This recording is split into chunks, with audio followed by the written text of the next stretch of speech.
It's no way. Haben dir mehrere Leute gesagt? Damn. Weil die höher sein können, wird alles gerollt. Echt?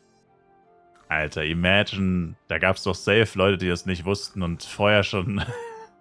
Da gab's doch safe Leute, die das nicht gewusst haben und die vorher schon 10.000 F-Coin reingebuttert haben. Dann in Gold umgetauscht und... Das ist lustig. Einer meinte, er hatte 7% Magiebeschleunigung und 7% PvE-Schaden, musste es rerollen, dann kam STA. Dann kam STA und Geschwindigkeit. Genau das meinte ich. Damn, wäre ich da pisst, Alter. Tja, gut, dass es mir nicht passiert ist. Crazy. Mal wieder alles richtig gemacht, indem man sich den Scheiß gar nicht erst geholt hat. Alles richtig gemacht. Aber letztes Jahr gab es ja auch Leute, die, und also ich meine, letztes Jahr war das ja wirklich weit verbreitet und echt gut bekannt oder allgemein bekannt. Letztes Jahr war es wirklich so, dass alles gelöscht wurde, wenn du Goldwaffe eingetauscht hast. Also da wurde nicht mal das Element, da wurde nichts übernommen, Sockel, alles wurde gelöscht und es wusste eigentlich wirklich jeder. Ich meine, das haben wir jeden Tag hat das jemand gefragt, jeden Tag war das Thema, war die ganze Zeit Thema. Da war das Gold-Equipment ja auch viel leichter zu bekommen als dieses Jahr, weil du nicht Maximallevel sein musstest, was ja schon eine ziemlich krasse Bedingung ist.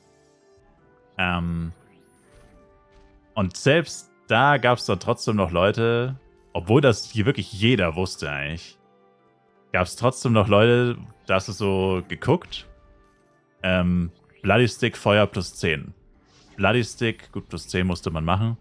Dann Element plus 10 auf der Suit, also zweimal Element plus 10 gemacht. 20 Minuten später kommt FEC Gold, Element plus 10. FEC Gold, Element plus 10. Und dann so, Moment, das war doch der gleiche Typ, der hat doch gerade noch sein Bloody Stick Element plus 10 gemacht. Jetzt hat er gerade sein FEC Gold Stick Element plus 10 gemacht.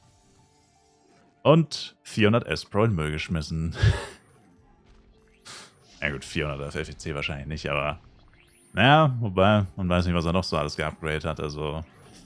Ja, schon ziemlich dämlich. Was Lustige ist, den haben dann einige Leute angeschrieben, um ihn auszulachen. Also ich hab's nicht gemacht, natürlich, ich hab's nicht gemacht.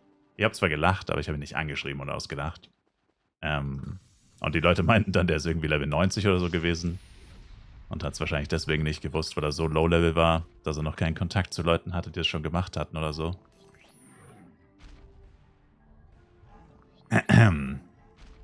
Ich habe im Stream gelacht, das ist schlimmer.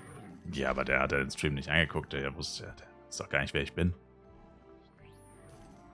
Man wird ja wohl noch lachen dürfen. Ist das jetzt auch schon verboten?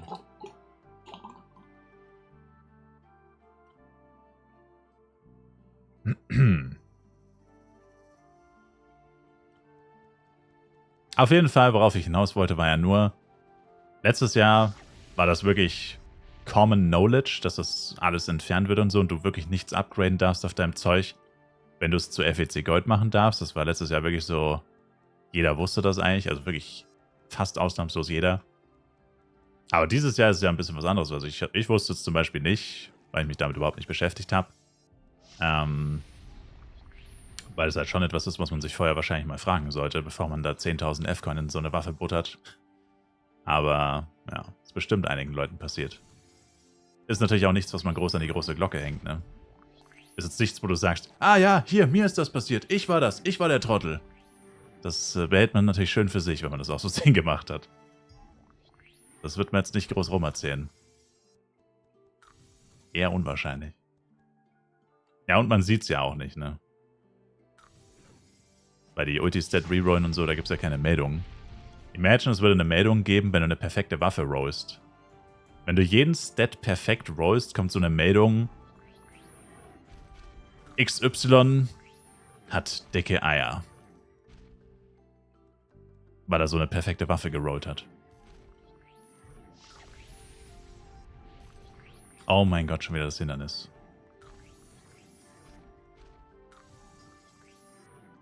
36% Chance auf plus 5. Jetzt mit Mit meinen 4 lieber lassen. Mit meiner 4 lieber lassen. Oh, keine Ahnung. No risk, no fun, Red.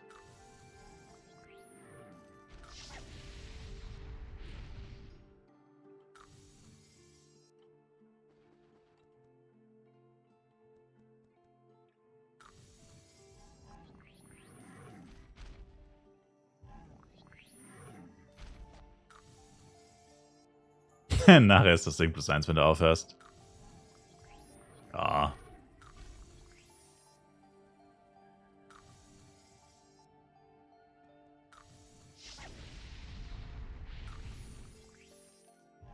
Also ist es eigentlich so, Level Down bei Ultimate Waffen Upgrade ist immer, wenn du failst, oder ist es nur manchmal, wenn du failst?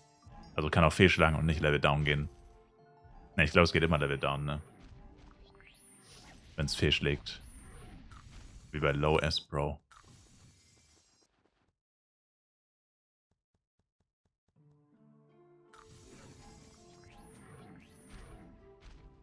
Sie ist wieder plus... Was für ein Joke.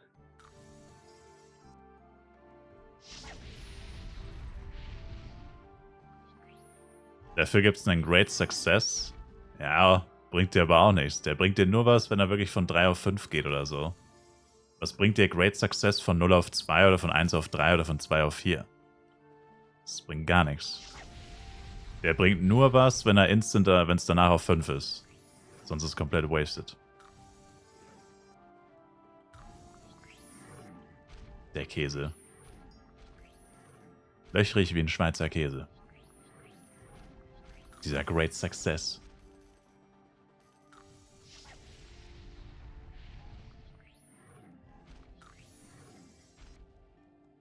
Ja, oder was halt cool wäre, also zumindest bei Ultimate Upgraden, weil es ja echt schon echt teuer ist und Oris schon auch immer noch sau selten sind. Sau die niedrige Drop-Chance haben und so. Dass du irgendwie, wenn du zum Beispiel schon mal +4 warst, dann sammelst du einen +4 Punkt und bei 5 +4 Punkten kannst du die Waffe beim nächsten Mal, wenn du auf +4 bist, die instant auf +5 machen oder so. Also quasi du bist +4, machst 5, Fail. Dann ewig wieder, dann wieder 4, 5, Fail. Und dann ist 5 mal passiert, also 5 +5 Punkte sozusagen. Und wenn du es dann nochmal auf 4 schaffst, drückst du einfach nur auf die Punkte und zack, die Waffe ist +5 fertig. Irgendwie so. Ich glaube, das wäre hilfreicher gewesen als dieser Great Success Müll. Weil die Wahrscheinlichkeit, ich weiß nicht, was die Wahrscheinlichkeit auf Great Success ist, dass die eintritt. Ich weiß nicht, ob die bekannt ist, keine Ahnung. Aber die wird wahrscheinlich nicht so hoch sein. Und wie gesagt, immer dann, wenn du nicht danach +5 bist, wirst du dich nicht so ultra drüber freuen. Gehe ich jetzt mal davon aus. Weil am Ende des Tages alles unter +5 ist ja nichts Halbes und nichts Ganzes. Hättest du auch geschafft ohne Great Success höchstwahrscheinlich. Letztendlich will jeder nur die 5. Mehr nicht. Ich glaube tatsächlich, man kann ihn ziemlich genau berechnen.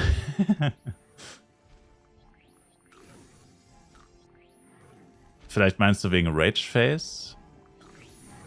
Also eigentlich kannst du den Schaden von Giants wirklich auf den Punkt genau berechnen. Sie haben halt eine normale Phase. Also sei grundsätzlich so, jedes Monster kann Schaden machen, blocken, critten. Also ist den normalen Schaden, den geblockten Schaden, den gekritteten Schaden. Und das ist immer gleich bis zur Rage Phase. Die Rage Phase ist grundsätzlich die letzten 15%. Kann man sich eigentlich immer, wenn du gut im Kopf rechnen bist, kannst du es dir immer relativ schnell überschlagen. Bei August wäre es zum Beispiel, wenn sie eine Rage Phase hätten, haben sie nicht, weil es normale Monster sind. Aber wenn sie eine hätten, 15% von 166.000, 10% sind 16.600, 5% sind 8.400 und dann bist du bei 25.000 tatsächlich. 15%.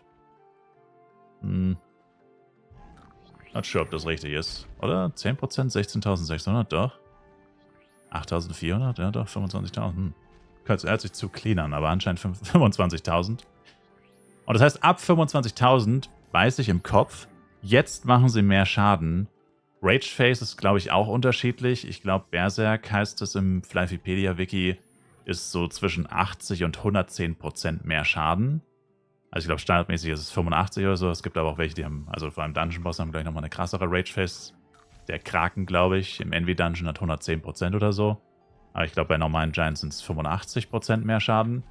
Und das heißt, in der Rage-Face weißt du, wenn es der Standardschaden 1000 ist, dann weißt du, in Rage-Face sind es dann 1850. Und die 1850, wenn er crittet, der Crit ist natürlich auch wieder erhöht. Also musst halt alles dann im Endeffekt mit diesen 85% wieder rechnen. Also eigentlich hat ein Giant genau zweimal Schaden. Einmal seinen normalen Block plus Crit und das gleiche nochmal Rage Face. Block, Crit. Also 6 verschiedene Damage-Dinger. Weil der geblockte Schaden ist ja immer niedrig, den muss man sich nicht merken. Das heißt, es gibt eigentlich nur den ungeblockten und den Crit-Schaden, der interessant ist. Und eigentlich ist der ungeblockte auch nicht interessant, ist eigentlich nur der Crit-Schaden interessant, weil du musst ja wissen, okay, wenn er seinen höchstmöglichen Schaden macht, kann ich das überleben? Wie viel HP brauche ich, um das zu überleben?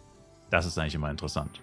Weil sobald du das weißt und sobald du das hast, also sobald du weißt, du kannst den höchstmöglichen Damage von einem Giant oder von einem Boss überleben, auch in Rage Phase, auch gecrittet, in Rage Phase, dann weißt du, yep, ich bin unsterblich. Jetzt bin ich der Giant.